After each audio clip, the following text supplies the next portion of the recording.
여러분, 지금 빅테크 실적이 다 나왔습니다. 이제쯤 궁금하실 거예요. 빅테크가 앞으로도 좋을까? 나스닥 기술주 투자하시는 분들 정말 많으시잖아요. 지금 엄청 골아프실 겁니다. 아니, 경기 침체가 온다는데 빅테크 계속 믿고 가도 될까? 솔직히 말할게요. 지금 장 정말 어려운 장이에요. 역대급입니다. 각종 경제 지표들이 다른 방향을 가리키고 있고 주가는 또 그 지표랑 다른 방향으로 움직이기 마련입니다. 이런 장일수록 확실히 알고 침착하게 대응하셔야 합니다. 오늘은 빅테크가 어떻게 돈을 버는지 사업 구조를 한번 파악해보고 이번 실적 발표를 분석함과 동시에 장단기 전망을 알아보도록 하겠습니다.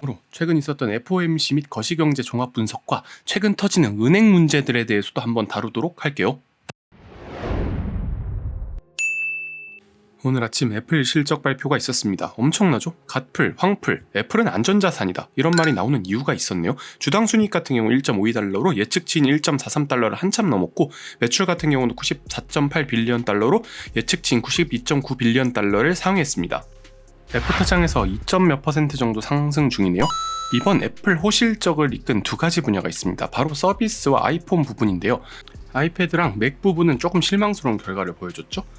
애플이 서비스에서 정말 압도적인 성적을 거두고 있는데 애플페이 같은 경우는 이미 비자 다음으로 연간 결제량 2위에 해당하는 서비스가 되었고요. 미국에서는 이미 애플 TV, 애플 뮤직, 애플 피트니스 등 정말 많은 서비스가 일상 속에 녹아들어가 있습니다. 당연하게도 그들은 모두 아이폰, 에어팟, 애플 워치 등을 이용하고 있고요. 이제 더 이상 애플은 그냥 브랜드가 아니에요. 그냥 라이프스타일 그 자체가 돼가고 있습니다. 그리고 또 주목해야 될 게 아이폰 매출이에요. 작년보다 1.5%가 올라갔는데 전 세계적으로 아이폰 역시 판매량이 조금씩 줄어들고 있다는 뉴스가 나왔어요. 그런데 이 나라가 끼어들자 완전히 바뀌기 시작했습니다. 바로 인도예요. 지난달 팀 쿡 CEO가 직접 참석해서 인도 내 1호 애플 스토어를 개장하기도 했고요. 그리고 어느덧 인도가 중국을 누르고 세계 1위인 인구 대국이 됐죠. 인도에서도 고가 제품 시장이 커지는 만큼 인도에서 역시 아이폰 판매량이 계속 늘 수밖에 없다. 그러니까 아직도 아이폰 8 국가는 너무 많이 남아있다는 말이에요. 이렇게나 엄청난 실적을 보여줬음에도 애플 이사회는 이날 900억 달러에 달하는 자사주 매입 및 배당금을 승인했어요. 900억 달러면 120조가 넘는다는 말인데 이 애플이야말로 주주 가치를 가장 1순위로 여기는 기업이 아닐까 싶어요. 이게 안 와닿으실 수도 있는데 2014년에 270억 개의 주식이 있었다면 현재 지금은 14억 개의 주식밖에 없는 거예요. 그러니까 주식수가 반토막이 됐다는 건 그냥 자사주 매입만으로 주가를 2배 이상 올렸다는 말인데 정말 주주의 이익을 가장 우선하는 주식회사가 애플이 아닐까 싶습니다. 마이크로소프트는 엄청난 어닝 서프라이즈를 기록했습니다. 와, 이건 진짜 엄청나요. 마이크로소프트 주가는 당일 거의 10%가 가까이 올랐는데 전 세계 시총 2위 기업이 10%가 올랐다는 건 진짜 어마어마한 어닝 서프라이즈를 냈다는 거예요. 매출액 같은 경우 3% 정도 예상치를 상회했고 영업이익 같은 경우는 말도 안 돼요. 지금 9% 이상을 상회했다고 나오고 있어요. 그럼 마이크로소프트가 도대체 어떻게 돈을 벌었는지 또 어떤 부분에서의 장점을 보였는지 한번 알아봅시다. 마이크로소프트의 매출 구조입니다. 먼저 애저를 포함한 인텔리전트 클라우드 비중이 가장 커졌습니다. 40%나 차지하고 있고요. 그 다음으로는 비즈니스 생산성 부분. 이거 다들 아시는 오피스 365와 글로벌 구인구직 플랫폼인 링크드인입니다. 그리고 마지막으로 윈도우랑 엑스박스 같은 하드웨어를 포함한 퍼스널 컴퓨팅 분야예요. 그리고 이 분야들의 영업이익률과 매출 성장률을 한번 확인해야 되는데요. 보시면은 딱 하나 안 좋은 점이 보여요. 지금 퍼스널 컴퓨팅의 매출 성장률이 거의 심각하게 무너지고 있어요. 역성장하는데 마이너스 20%. 와, 이거 마이크로소프트 큰일 난 거 아니야? 그렇게 큰일 나진 않았고요. 왜 그런지는 어느 정도 아실 거라 생각합니다. 이미 2020년과 21년 컴퓨터 수요가 너무 많았거든요. 그리고 최근 경기가 안 좋으니까 컴퓨터 판매가 거의 반토막이 났습니다. 그만큼 윈도우도 안 팔릴 수밖에 없겠죠. 그래도 생각보다 많이 반등했어요. 원래 이게 더 빠질 걸로 반등다. 이거 생각보다 선방한 겁니다. 이게 좀 아쉬운 점은 클라우드 성장률이 약간 꺾였다는 점, 그다음 생산성 및 비즈니스 부분은 꺾이다가 살짝 반등했다는 점. 자, 중요한 건 영업이익률이에요. 보시면은 마이크로소프트가 왜 전 세계에서 2위인지 정말 확실히 보여주는 부분이에요. 이런 기업이 또 없습니다. 압도적인 영업이익률. 제가 진짜 많은 기업을 분석해 봤을 거 아니에요? 그런데 마이크로소프트 같은 기업은 못 봤습니다. 이거 영업이익률이 말이 안 돼요. 진짜 독보적입니다. 소프트웨어 기업이라 가능한 부분이긴 한데 지금 경제가 정말 안 좋아지고 있는데 클라우드랑 생산성 및 비즈니스 부분은 오히려 영업이익률이 올라가고 있다는 사실. 숫자로 보여주니까 이 월가 애널들이 꽤나 매수 의견을 내는 이유를 좀 알겠습니다. 솔직히 이번 분기 영업이익 다른 회사들은 전부 다 쳐박았어요. 이거 어쩔 수가 없었습니다. 이게 당연한 거예요. 그런데 오히려 영업이익이 오른다? 이게 사실 말도 안 된다고 생각하긴 하는데 어쩌겠습니까? 실제로 보여줬는 걸. 이거 꼭 아셔야 돼요. 독점적 지위를 바탕으로 인플레이션을 소비자한테 완전히 전가하는 기업. 많은 소비자가 마이크로소프트의 제품을 울며 겨자 먹기식으로밖에 쓸 수 없다는 점. 너 윈도우, 오피스 이거 대안이 없어요. 아니 근데 클라우드 같은 경우는 대안이 있잖아요. 그건 인정합니다. 클라우드 같은 경우는 훌륭한 대안들이 있고 경기가 안 좋으면 광고 다음으로 지출을 줄이는 부분이 바로 클라우드 같은 서비스인데 어림도 없었죠. 이번 어닝콜 컨퍼런스에서 CEO는 엄청난 자신감을 보여줬어요. 우리 클라우드가 진짜 짱이다. 솔직히 이렇게까지 장담한다고 생각이 들 만큼 AI와 클라우드 얘기만 했거든요. 근데 그럴만해요. 보시면은 애저 오픈 AI 클라우드 서비스가 따로 있는데 이 서비스를 이용한 업체가 무려 2,500개를 넘었습니다. 이렇게 말하면 또 이해가 안 되실 텐데 전년 대비 1000% 증가한 거예요. 진짜 어마어마하죠. 앞으로도 또 엄청나게 늘 거라고 보더라고요. 게다가 500대 기업의 76%는 GitHub를 사용. 저는 이거 100% 아닌가 싶은데 GitHub 안 쓰는 기업이 있나? 어쨌든 모두가 기대하는 코파일럿 서비스도 출시 예정이죠. 이렇게 명령하면 알아서 파워포인트와 엑셀을 만들어주는 진짜 모든 직장인의 단순 노동의 해방 혹은 거대 실직 폭탄이 될 코파일럿 서비스가 출시 예정입니다. 이것도 엄청난 기대감을 깨우고 있죠. 게다가 챗 GPT를 탑재한 마소의 검색 엔진 빙이 엄청난 약진을 하고 있어요. 구글이 84%까지 떨어지고 반대로 빙은 9%까지 올랐어요. 저는 이게 가능할지 상상도 못했거든요.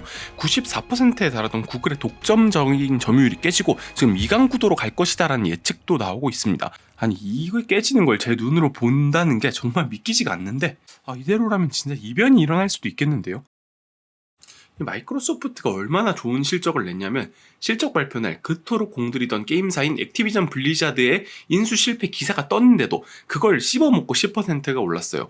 그만큼 훌륭한 실적과 비전을 보여줬다고 할 수가 있겠죠. 다만 최근 급등으로 인해서 퍼 같은 경우는 어느 정도 상단 밴드에 수렴하고 있는 것 같습니다. 약간 비싸다고 생각할 수도 있을 것 같아요.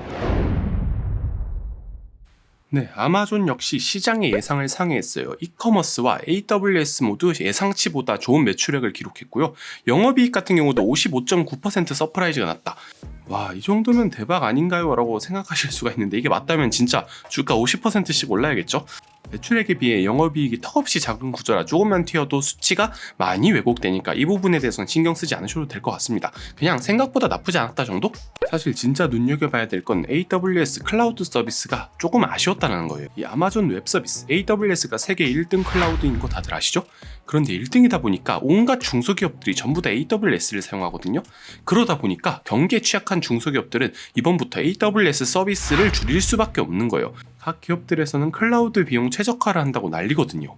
아니 아마존 클라우드도 이제 끝난 거 아니냐고요? 그것도 아닌 게 온프레미스 자체 서버, 그러니까 회사 내부에 서버실을 구축하고 그 안에 서버를 두는 형태가 아직도 90% 비중이 넘어요. 그러니까 클라우드의 침투율은 한 10% 정도밖에 안 된다는 거예요. 반대로 말하면 아직 클라우드 성장 잠재력은 무궁무진하다. 이 클라우드 시장을 먹는 회사는 반드시 이길 수밖에 없다.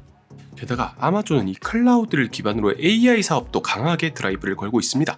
머신러닝을 위한 칩을 독자적으로 개발해서 사용하고 있고 이를 바탕으로 베드락이라는 AI 모델을 출시하기도 했어요. 이 베드락, 기반함이라는 뜻인데 일반적인 기업들이 이 AI 모델을 만들려고 하면 엄청나게 많은 시간과 엄청난 돈이 필요하거든요. 그래서 고객들은 자체적으로 모델을 만들기보다 이미 만들어진 모델을 자사의 서비스에 약간의 커스터마이징으로 사용하고 싶어 합니다. 이 기반함이라는 이름의 베드락은 바로 그 서비스를 제공해 주는 거예요. 다음과 같은 텍스트 생성, 챗봇, 이미지 생성 이런 생성 AI의 다양한 서비스들을 그냥 쉽게 만들 수 있게 기본적인 서비스를 제공해 주는 거예요. 실제로 중소기업뿐만 아니라 삼성전자도 AWS로 바꾸고 나서 월비용이 44%가 줄었다고 하니까 결국 규모의 경제를 이루고 이렇게 나눠서 분업을 하는 게 비용 절감 측면에서 더 유리하다라는 말이겠죠. 이런 맥락에서 클라우드 3사는 계속해서 그 독점적인 지위를 유지할 것으로 보입니다. 다만 거시 환경이 너무 어렵다 보니까 다른 빅테크에 비해 주가가 많이 못 나가는 모습이죠. 지금 EV EBITDA 같은 경우는 역대 최저 수준이에요. 아마존은 사업 특성상 PER보다 EV EBITDA 같은 지표들을 많이 참고하는데 지금 역사상 거의 최저 수준까지 떨어지고 있습니다. 먼저 메타의 실적부터 보겠습니다. 결론부터 말하자면 어닝 서프라이즈예요.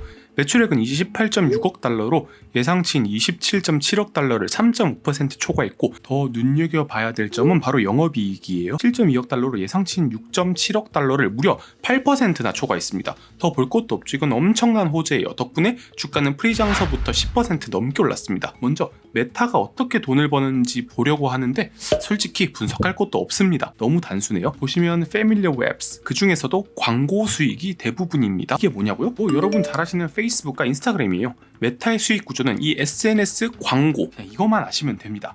그래서 광고가 안 되고 최근 SNS 사용자가 안 늘어서 많이 고전을 했었습니다. 그리고 그 밑에 리얼리티 랩스라고 있는데 이게 영업이익을 무지막지하게 까먹고 있어요. 진짜 어마어마합니다. 이거는 여러분이 아시는 메타버스 VR 부분이라고 보시면 됩니다.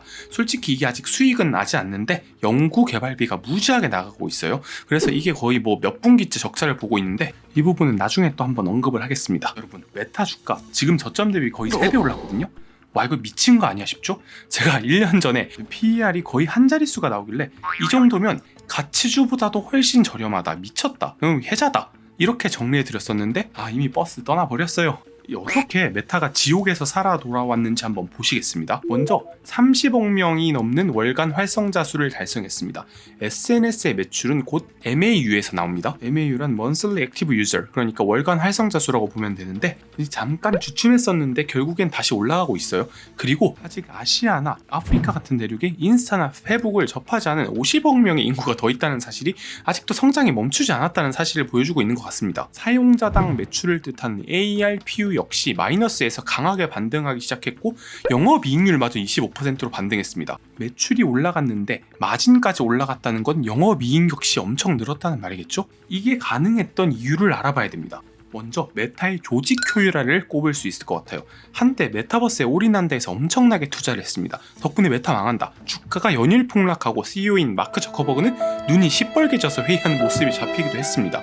그런데 작년 말부터 조직을 좀 개편하기 시작하더니 빅테크 중 가장 큰 규모의 감원을 실시했어요. 거의 20%가 넘는 직원을 컷하고 오피스를 통합 정리하면서 메타버스 투자도 줄였거든요. 그런데 여기서 끝난 게 아니라 당장의 트렌드인 생성 AI로 그 투자금을 돌리기 시작했어요. 최근에 구글과 마이크로소프트만 각광을 받는다고 생각하시는데 아니요, 메타 역시 생성 AI에서 주목을 받고 있습니다. 이번 실적 발표 때 새로운 AI 알고리즘으로 인스타 체류 시간을 14% 더 늘렸다고 발표했고요. 생성 AI 분야에서도 역시 두각을 드러내고 있는데 최근 발표한 메타의 대형 언어 모델인 라마는 훨씬 더 적은 패러미터 값으로 GPT에 버금가는 퍼포먼스를 보여주기도 했으며 딥러닝 라이브러리인 파이토치부터 시작해서 다양한 생성 AI 서비스를 쏟아내는 게 메타입니다. 엄청나게 저력 있는 회사예요. 게다가 저는 AI의 발전과 메타버스가 크게 다르지 않다고 봅니다. 메타버스라는 게 결코 허상이 아닐 뿐더러 저는 충분히 상용화 가능하다고 보고 있거든요. 이렇게 자연어로 게임의 지형 지물을 만들 수 있는 AI, 앞으로는 1인 감독, 1인 크리에이터, 1인 게임 개발자 등이 나올 건데 결국 생성 AI와 메타버스는 떨어질래야 떨어질 수가 없는 그런 관계에 있다는 거예요. 물론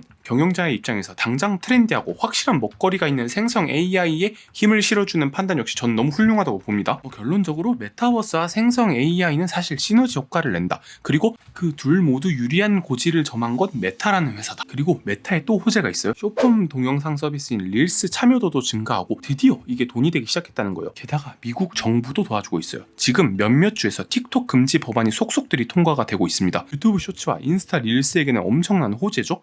틱톡이 가져가는 트래픽을 어마어마한데 이게 조금만 뺏어와도 구글과 메타 측에서는 꽤나 돈이 된다고 보거든요. 이렇게 최근에 꽤나 호재가 많았던 메타다 보니까 주가 역시 엄청 많이 올라갔어요. 한때 퍼가 거의 한 자릿수까지 내려왔는데 지금은 다시 20 정도를 회복했습니다. 메타 정리하자면 마크 저커버그가 아주 현명하게 위기를 극복했다라고 말해주고 싶고, 의심받던 성장성 역시 생성 AI의 수혜를 입음으로써 다시 회복한 게 아닌가, 이렇게 평가를 해주고 싶습니다. 구글도 결론부터 말하자면 어닝 서프라이즈예요. 매출액 부분에서는 예상치인 68.9억 달러를 1.3% 상회하는 69.8억 달러를 기록했고요. 눈여겨봐야 될 거는 바로 이익률이에요. 영업이익 같은 경우는 예상치보다 무려 6%나 높은 17.4억 달러를 기록했습니다. 그리고 기업 경영을 잘해서 효율을 하로 인해 마진을 더 남겼다는 말이겠죠? 또 저는 이 부분에 주목했어요. 바로 클라우드예요. 예상치인 마이너스 0.6억 달러가 아닌 0.2억 달러. 네, 드디어 흑자 전환에 성공했습니다. 세계 3위, 점유율 11%를 차지하는 구글 클라우드 플랫폼. 잘 나갈 때는 50% 넘는 성장을 했지만 지금은 28%로 많이 둔화됐어요. 아니, 이거 큰일 난 거 아니냐고 물으실 수도 있는데, 지금 같은 시기에 기업에서 클라우드에 지출하는 비용을 늘릴 수가 없기 때문에 어쩔 수가 없습니다. 그래도 이 정도면 꽤나 나쁘지 않은 성과라고 봐요. 여전히 클라우드는 구글의 새로운 성장 동력이며 미래 먹거리입니다. 아니 그래봐야 0.2억 달러 번 거 아니냐고요? 네 맞습니다. 아직까지 구글은 메타랑 비슷하게 광고로 돈을 벌고 있어요. 여기 나오는 이 구글 서비스 부분이 구글 검색과 유튜브에서 오는 광고라고 보시면 됩니다. 최근에 경기가 불안해지면서 광고주들이 광고를 모조리 끊어서 저번 분기에 너무 안 좋았어요. 마이너스 성장을 했는데 이번 분기에는 다시 플러스로 전환했습니다. 그런데 월스트리트에서는 구글에 새로운 문제점이 생겼다고 본 거예요. 바로 챗 GPT입니다. 이제 검색을 할 필요가 있냐는 말이에요. 아니 물어보면 답을 내놓는 챗봇이 있는데 굳이 검색을 해가면서 옆에 광고를 보겠냐는 말이에요. 광고야말로 구글의 밥줄인데 이게 막힌다는 건 구글의 존폐를 결정할 만큼 큰 사안이라고 봅니다. 물론 구글도 이를 알고 있어요. 최근 AI 챗봇인 바드가 공개되었습니다. 처음에는 좀 성능이 별로다라는 비판을 받았는데 팝 모델을 이용해 학습을 개선하는가 하면 기존 구글 서비스에다가 재빨리 바드를 섞으면서 슬슬 상품화를 시도 중입니다. 이렇게 명령어로 요약된 구글 문서를 만들어주기도 하면서 캠페인에 맞는 프레젠테이션을 만들어달라는 명령에다가 또 그럴듯한 스타일을 입히면 뚝딱 프레젠테이션이 만들어집니다.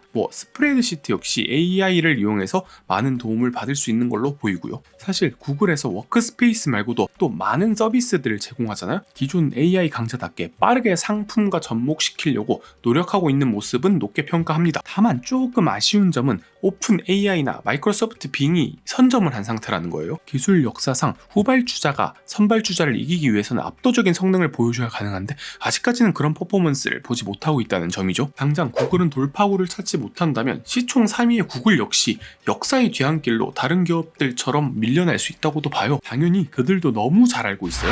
개빡친 구글은 자회사 딥마인드와 구글 내 AI 리서치 팀을 그냥 통합시켜버립니다. 진짜 AI에 몰빵하겠다는 거죠. 이번 어닝콜 컨퍼런스에서도 CEO인 순다르 피차이가 AI 무쇠 빙의해서 하루 종일 AI만 외쳤거든요. 과연 구글이 과거의 영광을 되찾을 수 있을지 현재 실리콘밸리의 초미의 관심사라고 볼 수 있습니다.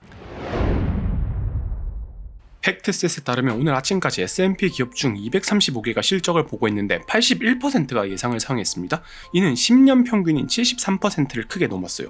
이번 분기 같은 경우 사실 너무 실적이 안 좋을 거라 예상했습니다. 거의 마이너스 7%? 그런데 막상 까놓고 보니까 어때요? 너무 생각보다 좋은 거예요. 지금 페이스대로라면 거의 마이너스 3%에서 4% 정도 감소가 됐다는 건데 이제 여기서 다들 의아한 거예요. 아니 경제 안 좋아진다며? 근데 실적은 그렇게 나쁘지 않은데? 물론 다음 분기로 폭탄을 돌리는 거냐고 말할 수도 있어요. 그럴 수도 있겠죠. 강하게 버틸수록 더 세게 부러지기 마련입니다. 실제로 지금 글로벌 금융위기급의 은행 파산이 일어나고 있어요. 이미 은행 파산 규모가 그 당시 파산 규모보다 더 커졌다는 말이 있거든요. 지난 8주간 미 은행 파산 규모 2, 3, 4등이 무너지고 있고 30위권 은행 중 3개가 벌써 나자빠졌어요. 그리고 어제 있었던 뉴스예요. 웨스트 은행이나 웨스턴 얼라이언스 은행 같은 지방은행들이 지금 파산을 당하기 직전까지 오는 것 같아요. 당연히 모든 원인은 금리 때문에 그런데 미국 상업용 부동산이 거의 개박살이 나고 있고 6월에 들어오는 미국의 부채 만기일인 엑스데이트도 또 위험 요소고요. 제롬 파월이건 바이든이건 나와서 맨날 안전하다고 하는데 아니 사기꾼들 중에 자기가 사기친다고 말하는 사람이 어디 있겠습니까? 아니 자기 나라 위험하다라고 말하는 연준 의원과 미국 대통령이 있겠습니까? 당연히 위험한데 그런데 잘 들으셔야 돼요. 클라우드 매출과 이익은 생각보다 견고합니다. 그리고 빅테크 어닝콜에 CEO들 나와서 무슨 소리 했는지 직접 들어보셔야 돼요. 빅테크만 그랬냐고요? 아니요. S&P 기업 중 실적 발표의 25%에서 AI를 언급하기 바빴습니다. 이게 뭘 의미하냐고요? AI로 인한 모멘텀이 생각보다 강하다는 거예요. 다들 압니다. 올해 힘든 거, 올해 경제 상황 위험한 거 알아요. 그런데 반대로 또 모두가 아는 거예요. 챗 GPT로 대표되는 생성 AI 열풍이 단지 올해로 끝날 게 아니라는 거예요. 결국 AI를 필두로 한 클라우드와 데이터 센터, 반도체 산업, 솔직히 경기 침체 까놓고 말해서 길어야 1년이라 생각하거든요. 그런데 AI 관련 산업은 올해가 시작입니다. 2007년 아이폰이 공개되고 2008년 금융위기 맞았을 때 딱 그때랑 비슷한 것 같아요. 당시 앱스토어에 새로운 앱들이 엄청나게 많이 올라왔거든요. 그 이후로 완전 세상이 바뀌었죠. 모바일 세상이 열렸단 말이에요. 저는 지금이 바로 그 시기라고 생각합니다. 여러분은 어떻게 생각하시나요? 의견 댓글로 남겨주시면 정말 감사하겠습니다.